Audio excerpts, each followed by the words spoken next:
Hello. Hello, everyone. We've just had a very cool live countdown. I don't know if you have, but in 3, 2, 1, hello, we're live. Good morning, good afternoon, good evening, wherever you're joining us from. I'm here in the London studio at Blink, and welcome. We're going to get going today with a very exciting discussion with Jacob. I'll just let everybody join. And hello. Please let us know where you're joining from in the chat. This always becomes a really nice sort of community style event where everyone's chipping in. So please let us know where you're joining from today so we can say hello and have a chat. Even though we can't actually talk, we can via the chat. I can see James here said hello from Finland. Hi, James. Hello, Blink team. Also from Marshall in sunny California. Oh, very nice. Very jealous. It's raining in London. It's very on brand for the summer.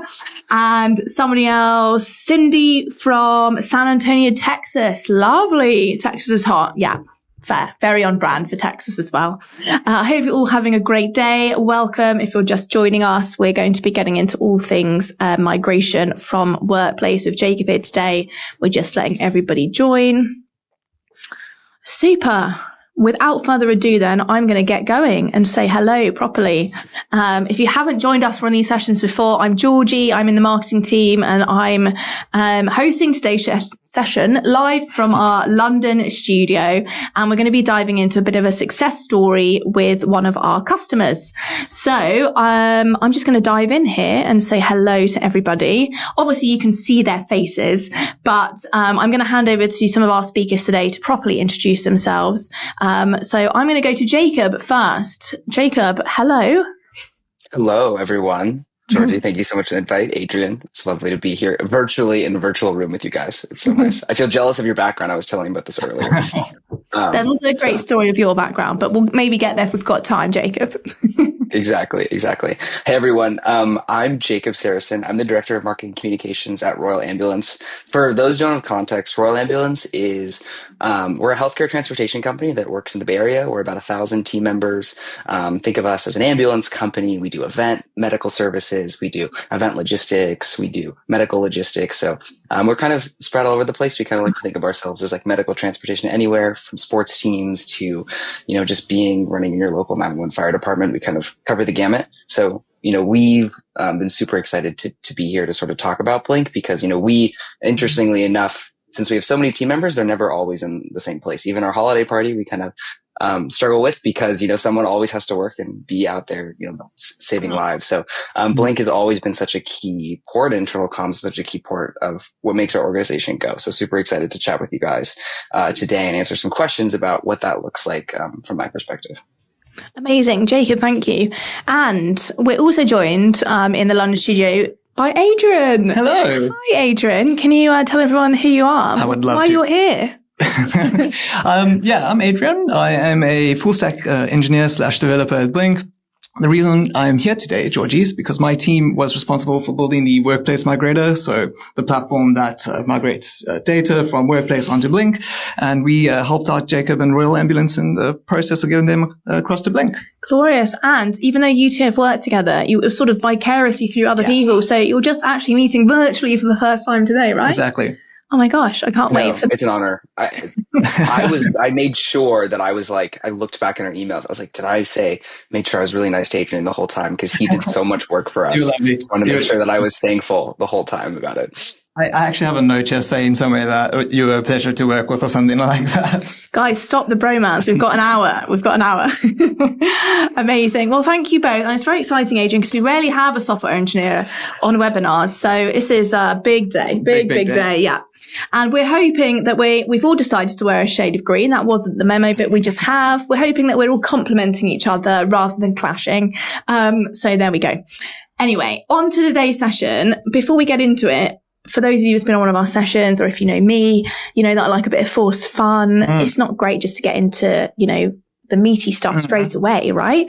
So I've briefed some of the speakers today and said, please, can you do a doodle for the audience of what you think a great migration looks like in doodle form? You're not allowed to use AI, nothing too technical, just pure pen and paper. Well, maybe not paper. Well, watch this space. So, Adrian, I'm going to come to you first. Yeah. You reveal your homework, which was what's your drawing of what you think a great migration looks like. Can you see that? I can see that. Can we all see that? So I will talk you through it. It's a bottle of Merlot. Why Merlot? Well, firstly, Why Merlot? Wine is great, but Merlot is notoriously smooth. When you crack open a bottle, it's lovely, it's enjoyable. It's not a Cava or Prosecco where there's a pop or an explosion. It's smooth, and once you've opened it, it can be enjoyed by everyone. Oh my gosh, so smart. Well, hopefully we've got some Merlot lovers joining us today, and you can understand Adrian's drawing. And a beautiful drawing as well, Thank Adrian. you. I didn't take 3 attempts. Right. Super. And Jacob, can I come to you next? What have you drawn? Yes. So I did get the memo about the drawing. I did not get the memo about the paper aspect. So I drew it on cardboard, just to be eco-friendly. This is my drawing. If anyone can see what this looks like. Ooh. So basically, this is sort of my idea of what a good migration looks like, where if you can sense, this is like a pre-migration portion, you have a middle, and then you have a post-migration. So my thought process here is you're kind of using the same things, right? There's still 4 lines here and there's 4 lines here. It's the exact same thing. You're just reorganizing them and transitioning them into something you recognize. It's all the same stuff, right? It's the same people, it's the same content, same organization, it's the same leaders. But when you transition, you can kind of create a more organized thing that everyone can recognize. That's not just something that you can recognize because you drew it. So that's mine. Genius. I don't like my... Can I change mine? No, all you need in the middle of that beautiful square is just a bottle of Merlot. And then you've got the perfect of a dreamy migration, right? Yeah. If I doze off today in the webinar, if you see me doodling, I'll draw some Merlot next to it. And then we can have like a complete, holistic image. Great. Well, let's hope that you don't doze off because it's very much about you, Jacob. But super. I hope you, everybody enjoyed those drawings, and thank you both, Jacob and Adrian, for getting creative. Everybody always is. So thank you for delivering that department. But let's get into it. More of the good stuff. We're here specifically to talk about Jacob's story at Royal Ambulance around their workplace migration. Hopefully everybody that's joined us today is obviously aware of the news that Workplace had circa sort of 7 million users and decided to sunset their platform last year. And that did put everybody potentially in a bit of a tailspin in terms of what we're going to do about this, especially for an organisation like Royal Ambulance that would probably survive on a communications platform because so much critical information is shared there. It's how everybody connects, etc. So I want to do a bit of, I guess, stage setting to start things off. So Jacob, obviously, I maybe teed it off a bit there by talking about how critical the information is shared, but tell me what's the context of how you're using Workplace? Yeah, so we have grown and doubled in size as an organization every 5 years. So we've been a long time Workplace user, and the reason is because again, we just don't have everyone in the same place, right? It is so tough, and we're also, most of our team members are super crucial to the healthcare continuum. Most of them are field team members, so it's not like there's like a place where everyone can go all at one time that everyone's going to be in the same room. The other interesting thing about our organization is actually we don't have company emails for every single person because we have a lot of part-time employees. We have a lot of employees that, maybe are, work 1 day a month for us and flexible scheduling. So we really rely on whatever internal communication tool we have to make sure everyone gets updates and understands how to talk and communicate to each other. So Workplace for us was the tool. There was nothing else. If I needed to talk to a paramedic or our medical director or something, or a nurse, I had to go to Workplace to do it. So when we learned that Workplace was sunsetting, it was a really kind of like all hands on deck moment to kind of figure out what is going to come and replace it, because that internal comm software was such a key function of how we're successful as an organization. Yeah.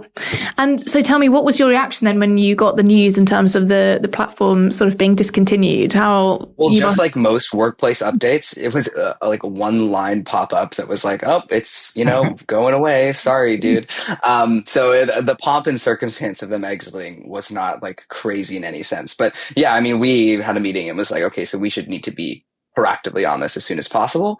And we need to figure out what we're going to do as soon as possible, because we can't procrastinate on this at all. It has to be something that we take on as soon as we can. Right. And was that something that was led by you, Jacob, your team? Was that something that was sort of felt across the whole organization? Yeah, exactly. So I kind of have this dual role where I do the marketing. I have like marketing department, and I also have our internal comms department. We kind of treat them very similarly. It's both brand messaging, same thing. So that's a real privilege for me to kind of be able to kind of wear both hats. So yes, that was sort of our way. I partnered with our people team to kind of like do some more operationalizing of it, but in terms of picking and deciding what platform we're going to use, that was all us on that side. Yeah. And tell me, I guess then, what were the biggest questions that sprung up, concerns, red flags? What were those sleepless nights, when you started tackling this as a project and this news landing? Yeah, I think for us it was interesting because Workplace and us like had a really close relationship. Oh, And it was like something that we're also like we like worked with them on like different campaigns and stuff like that too. So it was actually interesting. Like the unceremonious departure, I think was a little abrupt, one might say.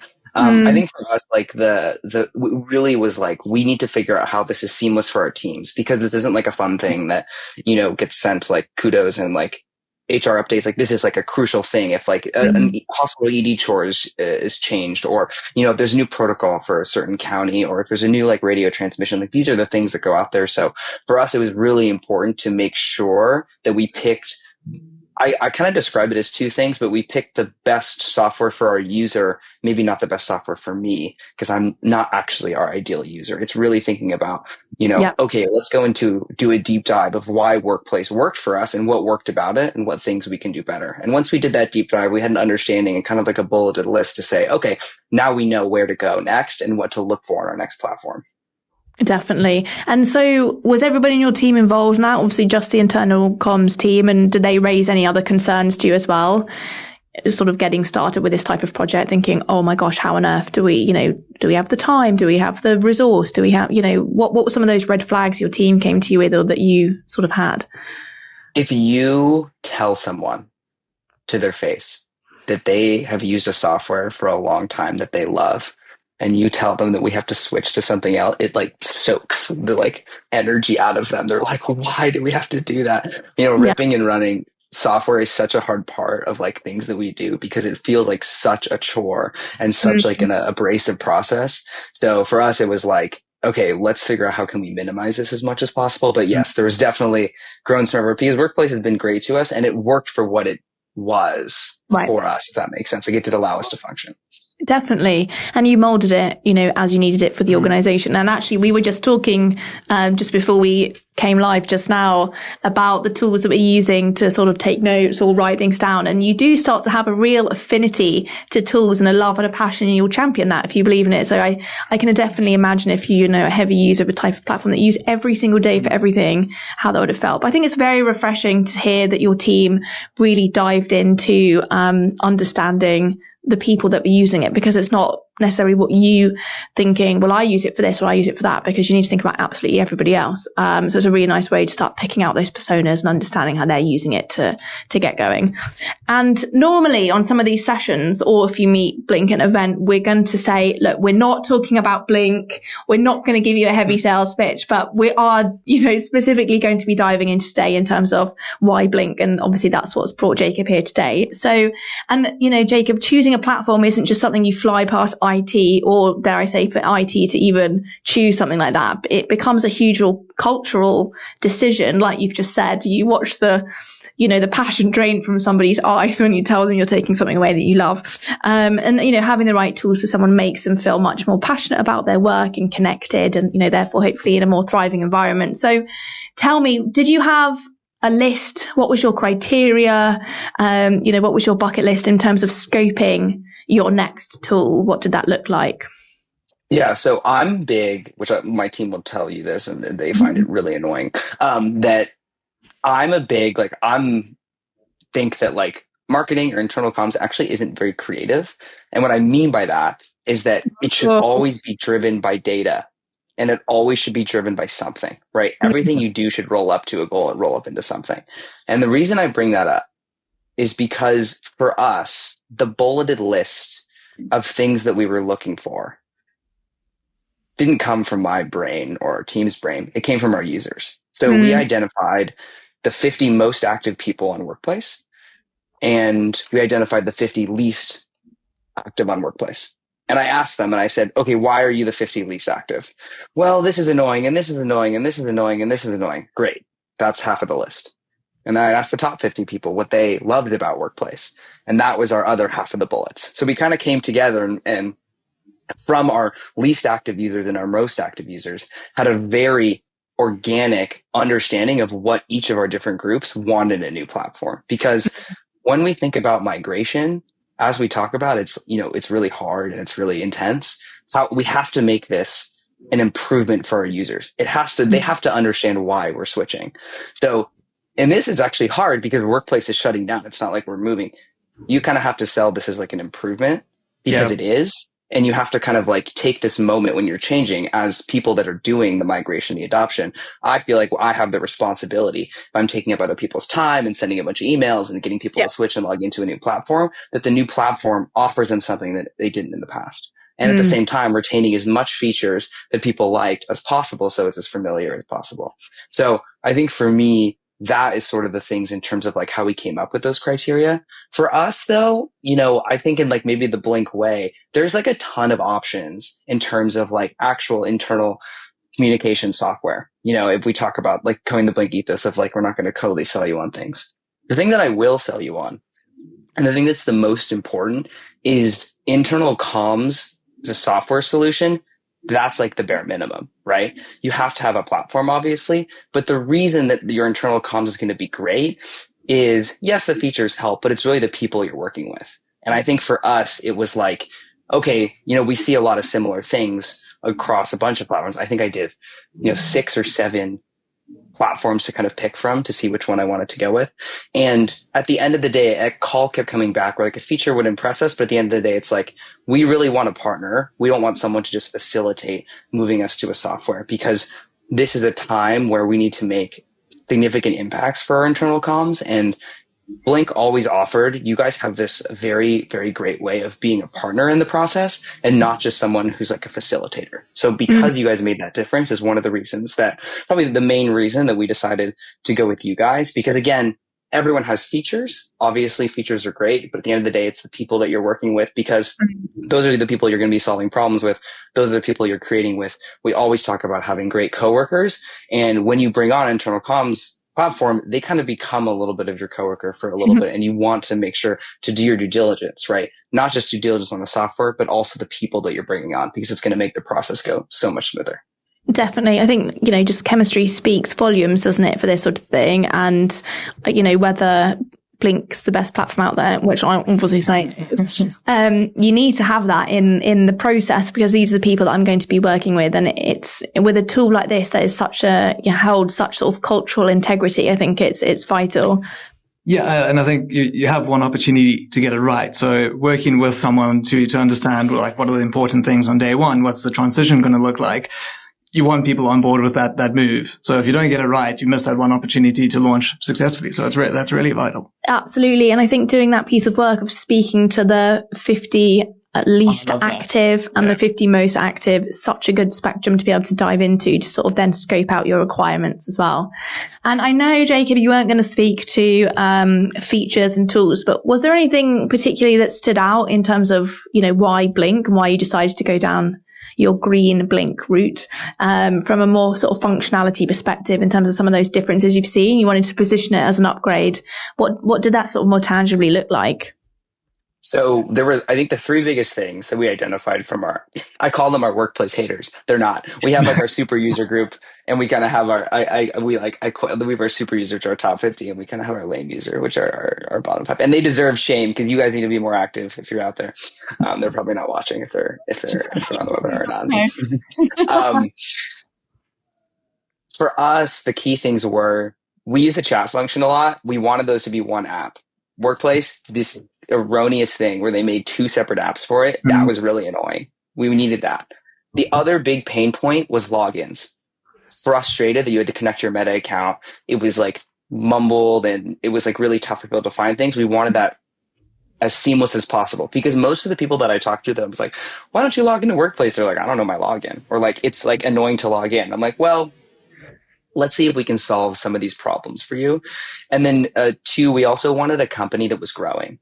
The biggest thing that was tough about Workplace is because everyone here, if you're on Workplace, kind of knows that they stopped adding new features in like 2018 and then have just kind of just been quiet about not doing anything. And we wanted a company in, not that you guys are in your infancy, but a place that you guys are also growing and excited to see where the platform could be in the next 5-10 years. So for us, that was really big to be like, oh, we have all these new features coming, which doesn't mean you didn't have them in the process, but it means that you're like, you understand that this internal comms segment is something to keep innovating. It's not just like Gmail where you kind of just leave it there and it works. You know, it kind of keeps, you have to keep engaging and doing. So that was like where you asked me for a specific thing and I gave you 3 non-answers. Of those 3 non-answers, the third non-answer, which is the one that you guys could make products in the future, is the answer that I'm going to go with. Is why important. It's just like the value driven of like, you know, I understand that this is a product that's going to keep innovating. And that was the thing that was also like tangibly too. So is that chat function, that login function, and then being like, oh, we're going to keep updating ourselves as we move through this process and we can really kind of like be on the cutting edge of these things because they're excited to innovate as well. Amazing. I'm pleased that came through as well, because I think we're definitely all great believers on not just switching something on or just migrating something and walking away from it. So I'm really pleased that came through in the process as well. Thank you, Jacob, for pitching why you love Blink. Okay, so I want to get into more of the sort of planning your migration and really executing what this looks like. And Adrian, I know this is where your team and you sort of cross paths a lot more. And I think the average time for a sort of medium-sized business to migrate a typical, technology platform like this is something like 12 weeks. And the success of most things like this can really depend on how you plan this, how you scope this, how you communicate this. So these things are obviously absolutely critical to any successful migration, depending on your timescales, etc. So what does it actually look like to approach a migration process, and especially without having a, colossal IT department? Jacob, I'm going to come to you first, and then Adrian, I know you've got some expertise in this department. So, Jacob, to you first for that question. Yeah, I mean, they're not on the call, but I would love to shout out Arkady and Dennis. We have 2 IT people for 1,000 people that do all of our radios. They do all of our computers. They do every single thing. They do our GPS tracking in our ambulances. They do our GPS tracking everywhere. They operationalize, event medical, whole ERs and like remote places. So shout out to them. So while they were helping me with this, they also were doing all of their things. So I want to thank you both. Amazing. What are their names, Jacob? Should we give them an official shout out? Arkady and Dennis, and they're amazing. They're awesome, and they're super funny. So amazing. Shout out to you guys for being great. They know I love a joke. So for us, like when it comes to the migration process, to me, I thought about it in like 2 ways. I thought about it in kind of like you're building a house where you have to build the house, but you also have to get the people in the house at the same time. So it was kind of this like 2-pronged thing. And for us, a good strategy was to make sure everyone knew where the house was and they could come into the house really easily. And also at the same time, making sure that house was like a safe house, a house that was familiar to them. And it was like well decorated at the end of the day. So it felt like home. Yeah. And for us, it was thinking about those 2 different aspects as like really, really important. So we did a lot of research and deep diving into thinking about what are the different groups of people that we want to come over and how we want them to come over. So we talked about the top 50 and the last 50.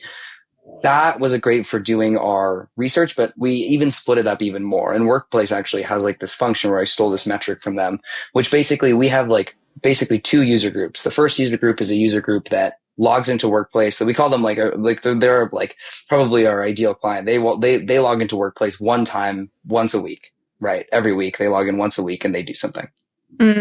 So that user group should be our easiest ones to migrate over. That's something that should be done by just being like, hey, you should do this thing because they'll see it and they'll understand it.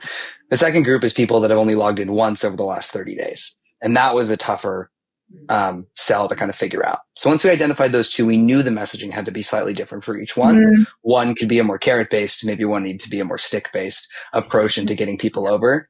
And then the other half of it was like, okay, we're going to tell and convince people that they need to leave this thing that they're so accustomed to, the look and feel and understanding of it, the titles of these things. We need to also have the responsibility to make sure Blink feels as similarly as possible, right? So that if you need to message your supervisor, it's the same process or it feels similarly. Or if you want to give someone a praise post, it's the same name or the same title or even the same picture that they can kind of understand and feel really comfortable in the platform. So when we were thinking about how to design migration, that was the things that we looked at. It was like, what are the people, different groups of them, how are they going to get over? And then also making sure that the place where they're going is familiar to them so they can jump right into the platform as much as possible. Wow.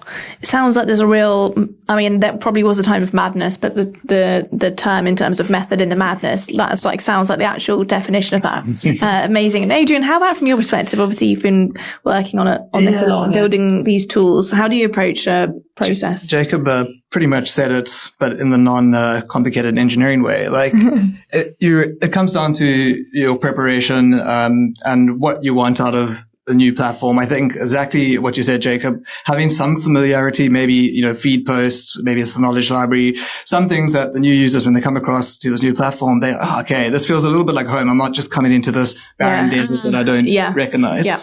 And then having those champions internally to speak about why we're moving and driving maybe some of the new features they could look forward to, speaking to like the dates and the important kind of cutover times, having those internal kind of actors or whatever you want to call them, that really drives it a much smoother migration. Absolutely. And it sounds like at the core of all of this was really that user experience and making sure that was a seamless process. No, great.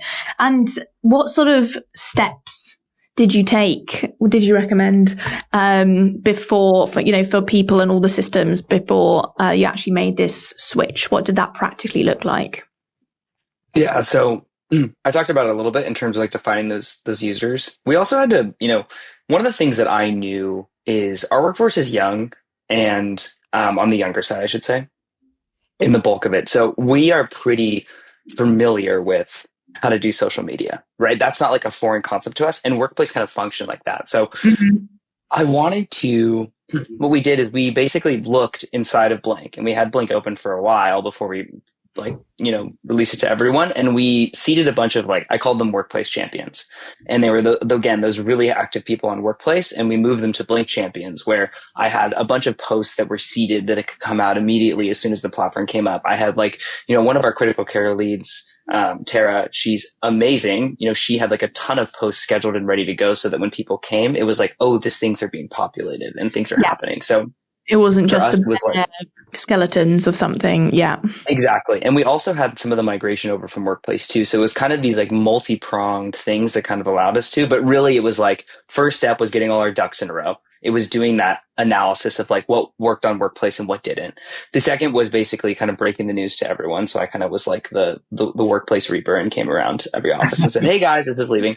And they had to maybe I did it with a smile. So hopefully it went well. And then three, it was okay, now that we know we're switching and we know that we have to switch and we know we're going to seed some things. It was really about now, how can we get everyone on the platform? How are we going to design programs and design ways to get people to move over to Blink? And how can we incentivize that and also have consequences if you don't do those things? Ooh. So that was kind of our strategy in terms of what are the steps we did to kind of prepare to do it. Amazing. And Adrian, have you got sort of a textbook example or of a framework that people could follow from Adrian's words of wisdom? You've done this multiple times as well. Wisdom is one word. I do think having those people on the platform beforehand, getting familiar with it, like we spoke about earlier, is really important.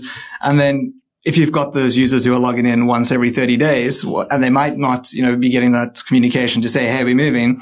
Well, there is the read-only mode on Workplace now, which kind of will drive that change because you won't be able to do anything on Workplace. And something we offer for the migration process is the activation bot, which Jacob, you'll know about, where we can actually send messages to Workplace users to say, hey, by the way, the party's now moving over to Blink. Come and join us. And I believe with Royal Ambulance, we did two sets of messages. One, just warming people up to it, and then a kind of final, okay, it's happening. See you on the other side. Nice. Amazing. And were there any sort of early quick wins that you found that really helped gain momentum during this process, Jacob? I think the quick wins were just how, when I approach people where I kind of brought our champions into the new platform before it was live, just like the excitement about it, like excitement for the new thing, a fresh start. And, Workplace was great for us, but we brought on Workplace when we were 700 employees smaller. So you got to think about like the systems that were built when we were 700 employees smaller are probably a little different than we are today. And I think we had a lot, and we've grown significantly. So to see and kind of be like, hey guys, this is your canvas to kind of do stuff with from a leadership perspective. It was super exciting to see some of our, like, I'd say middle managers, those like critical care leads, our field training officers get really pumped to kind of make this space their own because they were existing in a space that was built for a much smaller Royal than it is today. So I think that was like a first big win initially. That was like the first thing that we were like, oh wow, okay, so this is an opportunity for us to improve our internal comms, not just continue and transition. And I think that's kind of like ways that I was like trying to, when I was thinking about the wording and the verbiage, changing that verbiage from we're not transitioning, we're kind of improving. And it's like an opportunity to kind of improve. And that's something I'll harp on for the rest of the webinar, that like, migrating is like really tough. But when you're migrating, it's the best opportunity to improve what you have, right? You're doing it for a reason, right? Yeah. You have an opportunity and like a blank slate to kind of figure out what was doing wrong and what you can do better. And migration is like the perfect way to kind of fit yourself in there to improve these things. So really to us, like, yes, it was an arduous process because migrating technology sucks. But at the same time, it was such an amazing way for us to be able to improve what we had because we could look critically at what didn't work before and then we could implement it at the same time and have this like seamless transition of it. So that's what I'll say in terms of like the first quick wins were those just like really excited team members who were our middle leaders that just were on a platform that they didn't build themselves, that was built for them at a much smaller place. And they're really pumped about it, that they could have a chance to make an impact. Yeah. And, you said earlier in terms of buying a platform or having a platform is all well and good, but it's really the people that are going to make the difference and make the impact. So it sounds like you identified a great audience there, and middle management in an organization like yours can be so influential. So to have them as sort of natural champions sounds like it was a great success early on as well. I also think. Have you got some quick wins to add? I've got some more wisdom. Okay. So, like, what we've also noticed is there will be organizations with thousands, hundreds of thousands of groups at times on Workplace, and it is a great opportunity to reset kind of some of the madness. Have a bit of a tidy up. Yeah, of history. So the same applies to the knowledge library, where you might have sections and pages all over the place. And that migration phase is a little bit of a reset and a rethink. And what we're actually able to do is limit the groups that come across or reorganize knowledge library categories. So use that time when you're migrating to rethink how you want to kind of place that into Blink. Yeah, I think that's a really nice opportunity. Much like moving house, which Adrian and I have both done this week. It's a good opportunity. Yeah, both on Monday. We just found out today. It's a great opportunity to have a bit of a sort out, isn't it? Yeah. Well, I used it as that anyway. So I'm just going to dive actually over to the Q&A. We've had some questions come in. Jacob, I just wanted to jump on because this is some points that you've been talking about. Somebody, an anonymous user, has asked, can you share some more about what you've heard, what were the specifics, I guess, what you heard from those 50 most and least active users? Are there any themes there that you could share with the person that's asked this question?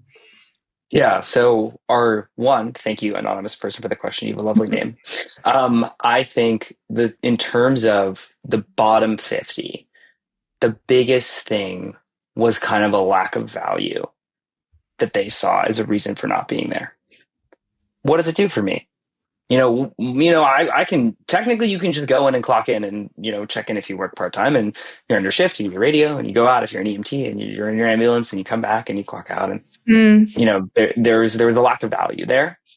And that was some of the things that really stood out for our bottom people. It was like, why should I be on it? So to me, that's easy. One, it's a fundamental lack of features, and two, it's a lack of understanding that anything exists. So that's my fault, right? When I hear that, why should I be on it? I'm like, oh, well, I'm not doing a great job, right? If my whole job is internal comms, then we got to make sure that they know why they should be on the platform or feel some ownership to it. So that was the biggest thing for the bottom 50. The top 50 Workplace just kind of really were, maybe not specifically, which actually made me feel very comfortable about migrating, weren't like Workplace specific things. It was just kind of like great internal comms things.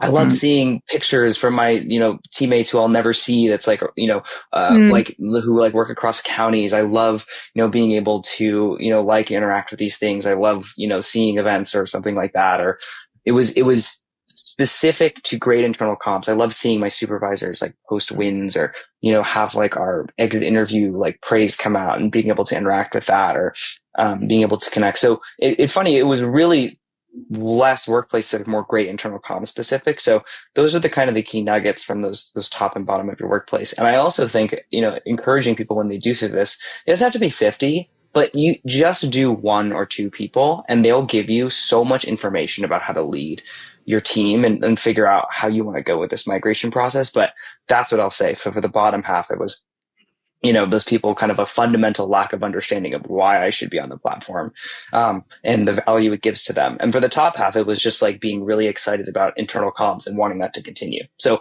those are the 2 takeaways, top and bottom, that we really ran with, if that answers your question. Amazing. And yes, thank you for your question.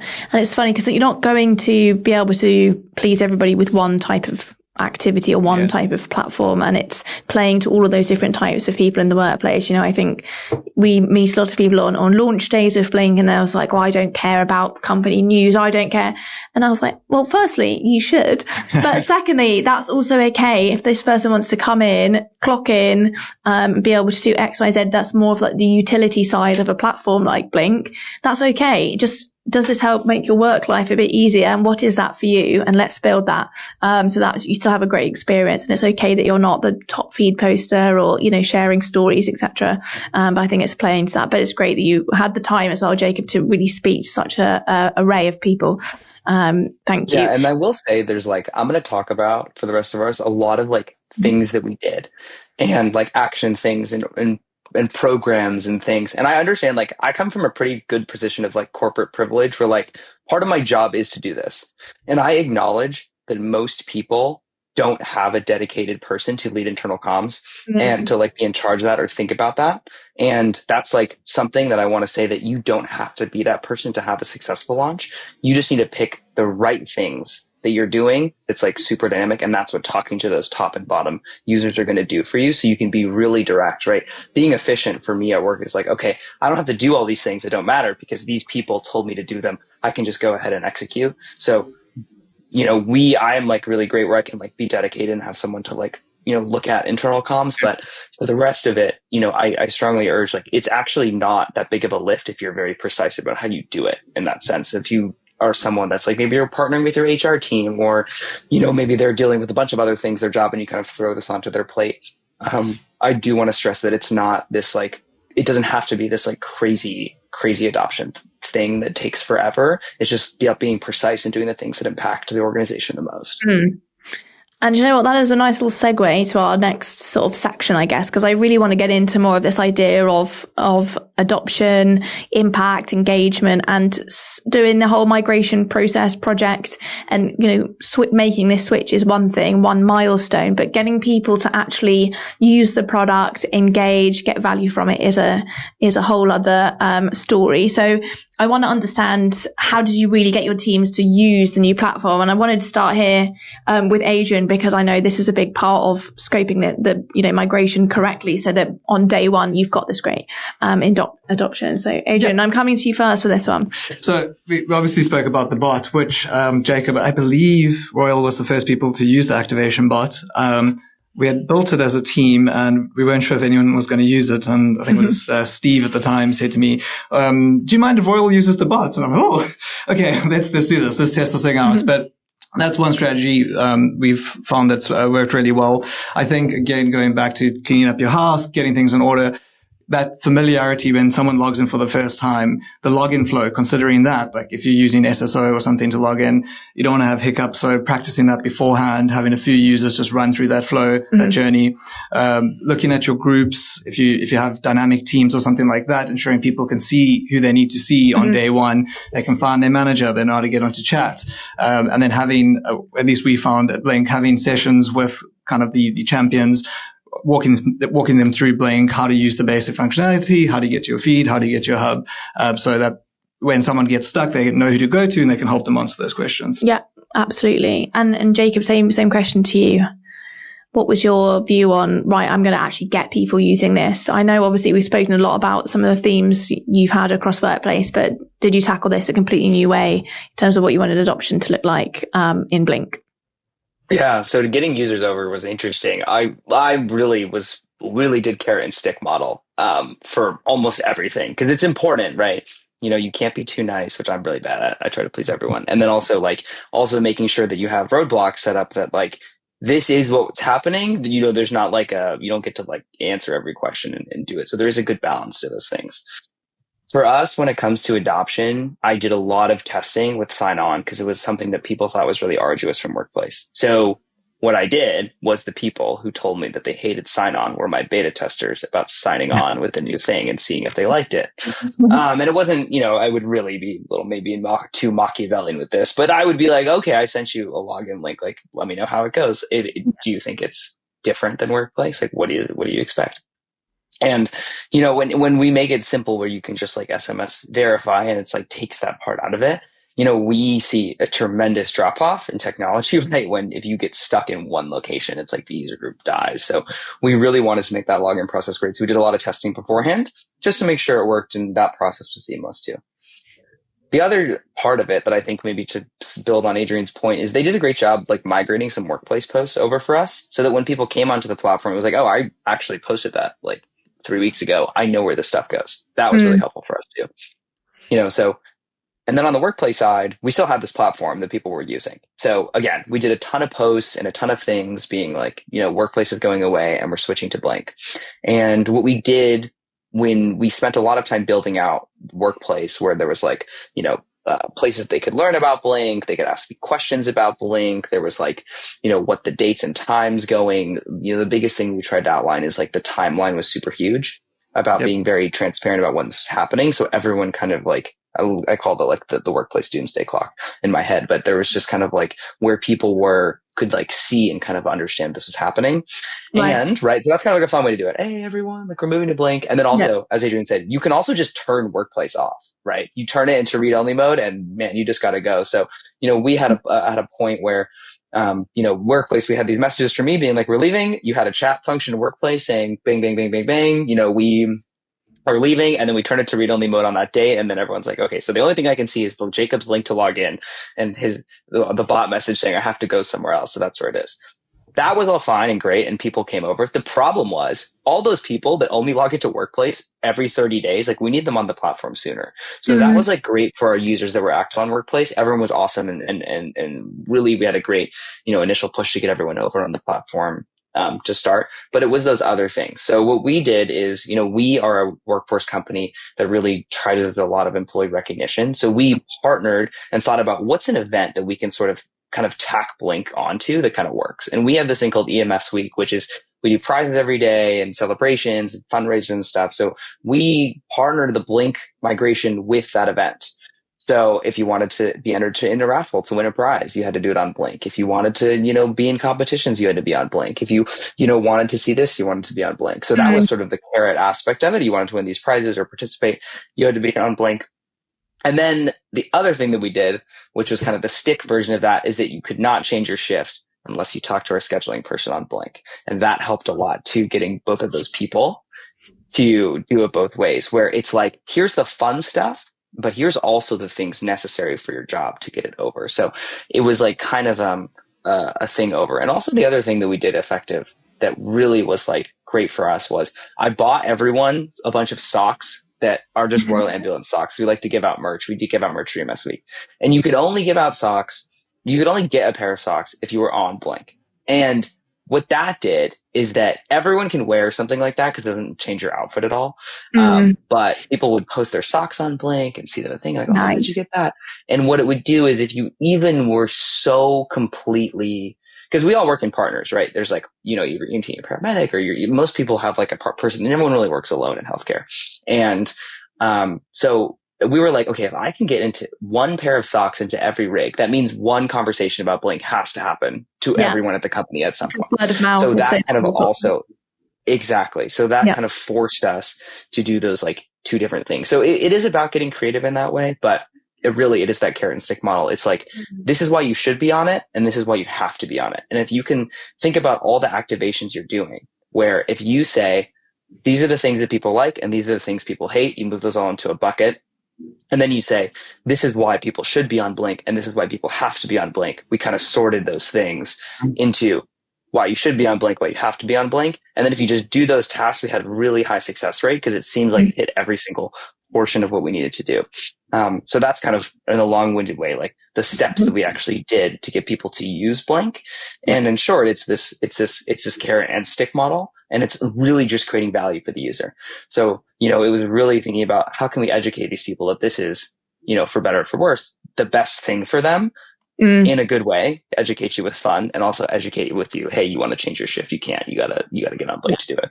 Yeah, I love it. And Cindy's asked a question, and I feel like hopefully that has talked to a lot of those points. And from my perspective, I think this could be a common problem because, especially if someone's just accessed Blink or any of your platforms, you haven't necessarily set it up in a way that's like, what does this person need to do their job? How is this going to add value to their everyday life? Not just that they're going to log in and see great comms, great engagement from their colleagues. You need to build that sort of core utility function for those groups of people that are going to be like, oh, I'm not really bothered about that, because the people that already are engaged and active contributors and generate content, you don't need to worry about them. And so it's how are you building your platform to make sure that it has that utility function. You're turning off the ability to access your payslip unless it's through, Blink's hub with single sign-on. You can't, like Jacob said, you can't switch your shifts unless you've done something in Blink. So it's building those sort of core utility functions out of it. Cindy, there's also, again in the chat. Unfortunately, we use it as social media only, really. Oh, Cindy, I've got a bunch of ideas for this as well. I think you can tie a lot of incentives, kudos programs, benefits to sort of drive engagement here. But I would personally love a chat with you about this, probably for another time. Jacob, I don't know, you've got some ideas here in terms of if they're using Blink just for communications or just for the social feed. I'm sure you've got some ideas because I know that you've done a lot as well. Have you got any golden nuggets to share with Cindy? And if not, Cindy, please, can you reach out to me on LinkedIn? Because I've got some ideas for you. Actually, Cindy, you're in the best place, right? Actually, it's actually kind of, yes, you troubles with users logging in, but actually that's the easiest place. Like, come hang out. It's like convincing a teenager to get on Instagram, right? It's like pretty easy. They're like begging you for it. But the way that you can do that, at least from the limited knowledge I know about your situation, is like, instead of like forcing people, you can also just have the things that you use easily accessible. So for us, like just having like our links to our HR software, like in the hub, and just being like, oh my God, guys, we saw that you guys have a tough time logging in. We built this thing into Blink. Like, if you're interested, it's the best way and the easiest way to get to it. People will start functioning there too. And then also like, running certain initiatives or something like that. Every time I send out a company-wide email, I'm like, wait, why am I doing this? Should this be a Blink post? If I'm trying to encourage adoption, like I as the leader need to also be on there. So I would definitely encourage talking with Georgie because, she's got great ideas. But you're actually in a really exciting place to grow. And I know that like maybe you're using it for a while and you're struggling with engagement or just kind of using it as a social media, but that's kind of what ours function as too, is social media. We just kind of sprinkle in things for work as well. Our goal is to build intimacy, whether that's intimacy where you can get to work and just put your head down quicker, or if you want to like feel close to your team. So you're in a good place. It's super exciting, but definitely connect with Georgie. She always has great ideas.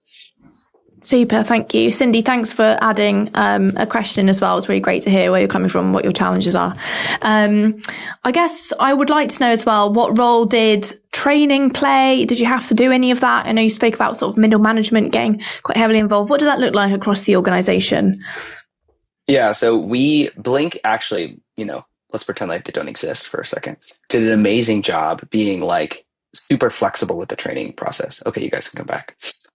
They were like, you guys were like super awesome in sort of defining, like allowing us to kind of edit some of the trainings and be really collaborative with it. So for us, we have a very social media friendly organization, right? We have an organization that is like a younger organization that understands posting and all that stuff. So we didn't really need to go into the nuances with everyone. But what I did is I essentially like built out 3 in-person trainings with Robert, who was lovely, and Steve. And those trainings were for those middle management people that kind of were our Blink champions. And what I did is I sent out a company-wide email that was like, hey, if you're interested in Blink champion training, here are the 3 links that you can do to sign up. And then when everyone kind of volunteered themselves, I was like, oh, I got you now. So they were already like, if they're a little interested, I'm going to make you super interested. So I had that list of people that was like, oh, so you auto enrolled yourself into an hour of talking about a software. You definitely are going to be someone that I want to hound. And basically what I did is I made sure that all of them had in-depth knowledge about the things they were doing and how the functions work and how it differed slightly. And then also the biggest training thing that we did is we did a lot of stuff on the hub, right?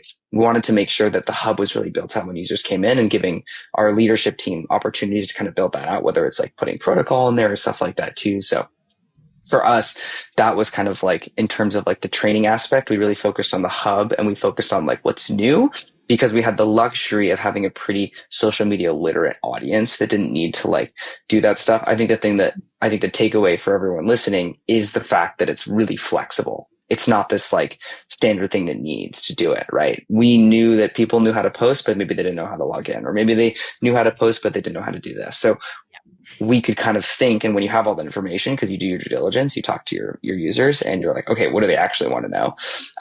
Then you can kind of build training that's very valuable too.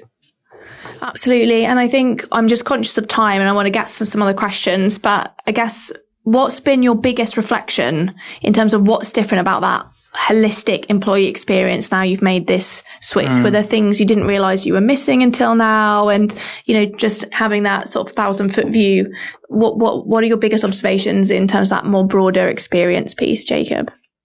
Yeah, it's a great question. I mean, the biggest thing that I took probably like 30 minutes of this whole process to be like, what if we just didn't switch to anything? And we gave everyone emails, or we gave everyone like a Slack situation, right? Like I did spend some time thinking about that. But from the 10,000-foot view, the thing that really stood out is that just the really importance of internal comms for creating a great functioning workplace. Like, internal comms is such an overlooked portion of work, but and coming out of this process, we realized, oh, wow, this actually matters to a lot of people, and it's actually really crucial for a lot of people. And it's also kind of our job from leaders in the organization to make sure that that internal comms piece is accessible and helpful. And I think those two things, being accessible and helpful, are the things that are like most important, because this should, when I think about my employees or all our employees or anything, everything I do should try to help them in some way, right? And every time we think about a Blink post or building out Blink or thinking about internal comms, I always do a checkbox. Am I helping someone? Is this making their job easier? Because that's the goal of it, right? At the end of the day. It's so you can know to be this way. You can know the stored code has changed. You can know this is how you order your new uniform. This is how you know someone got promoted. Like, this should make your job easier. And at all points, I try to think about, am I being intentional with that? So with that 10,000-foot view, having that understanding of like, wow, this software serves them, it doesn't serve us. And just having that knowledge and understanding of like, this is their platform that we help facilitate, but really they need to drive the change, and I just need to help them implement it. Oh, I think we should do this feature. Great. That's amazing. Let me celebrate that. And then let me operationalize it and figure it out, whether it's working with you guys or our team. But that view really shows that when you think about internal comms, it is the value that it brings to your team members, less the value of necessarily what it is from your perspective. And that way it always should serve them.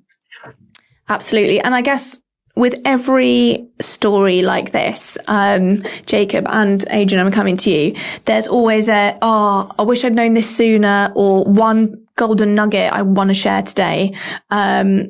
Adrian, I'm going to come to you first. Or with that face, should I come to you second? No. I think you can come to me first.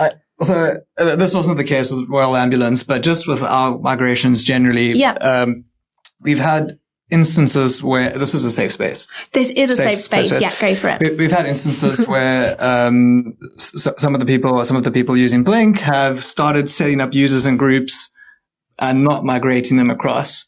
And so they go through the effort of recreating all of their groups that are on Workplace on Blink. Like manually. Yeah. And we could automate it. So like my takeaway there, speak to the Blink team, speak to the support team. Early on in the process, we've got a really good document on this that covers the whole flow.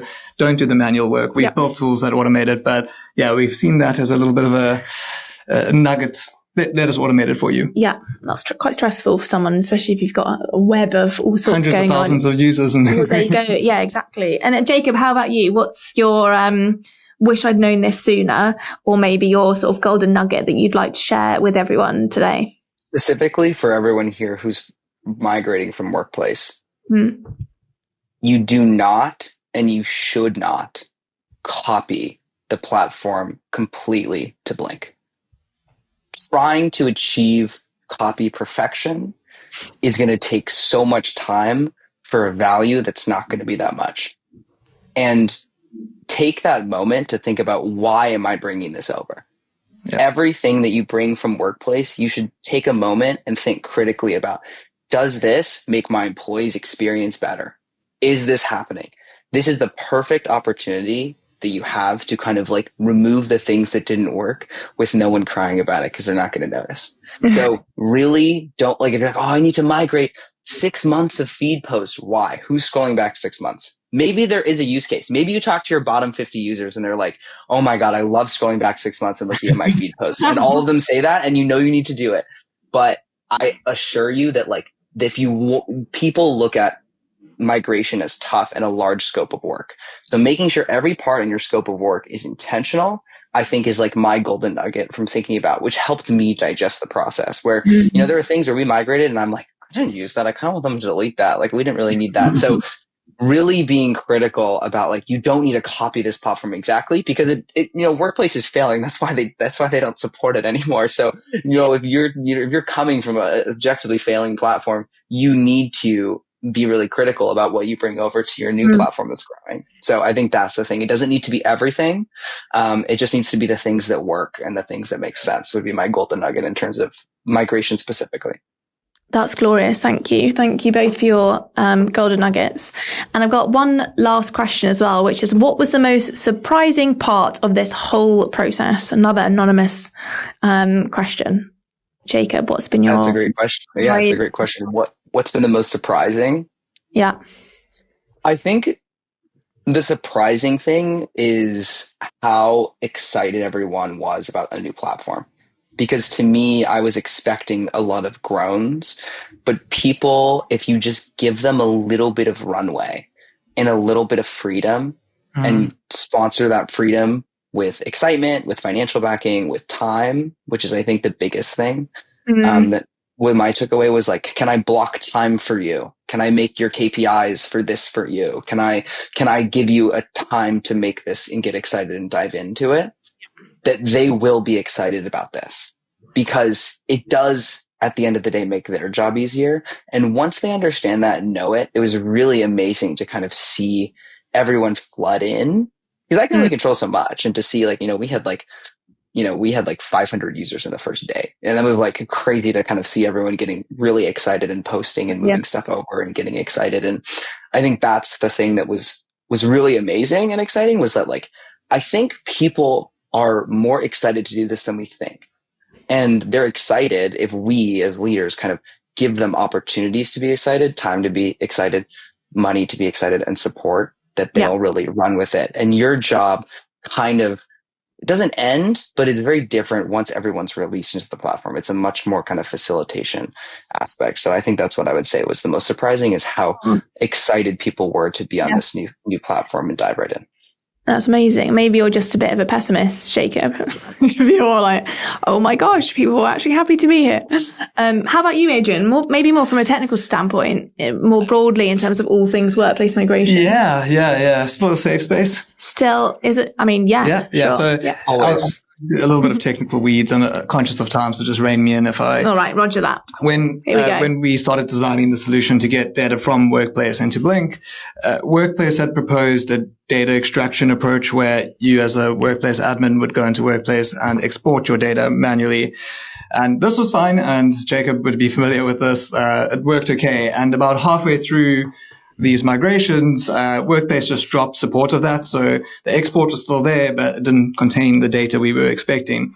So to go into the sausage making, so to speak, behind the scenes, we had to quickly rewrite our platform to support a new approach that kind of separated the need to kind of depend on those exports altogether and took the pressure off of the export tool. So that was a little bit of a surprise that Meta threw our way. A less fun surprise, but we coped. Yeah, no. I've got the best team. Yeah, there you go. Yeah, amazing. Thank you both. Well, I'm just conscious of time, so keen to wrap up today's session. And yeah, a big thank you so much to Jacob for joining us today and sharing so many valuable nuggets and all about your story. So thank you so much, and all of the methodology there, and for Adrian for in terms of the technical work that's happened behind the scenes in the factory here at Blink. But I know there's always a lot of questions like we didn't get to see the platform, but we want to just show today that you very much can try Blink. So all you need to do is head to this URL app. You just type in app.joinblink.com and you can sign up there for a 14-day free trial. It's a really nice opportunity just to dive into the platform, have a play. And likewise, you're able to talk to people and contact support there to either kick off migration, or as well, if you want to, convert that, then if you're not a Workplace customer to Blink, then you absolutely can. But please dive in there. There's the ability to actually have a bit of a play. Try before you buy if you like. Super duper. And then I guess lastly is we've got another webinar coming up. I don't know if you are all familiar with the infamous, should I say, TV show Couples Therapy. I'm going to be acting as a therapist next month and talking to an HR and an internal comms leader, maybe a couple that don't always see eye to eye, but we're here for a bit of therapy.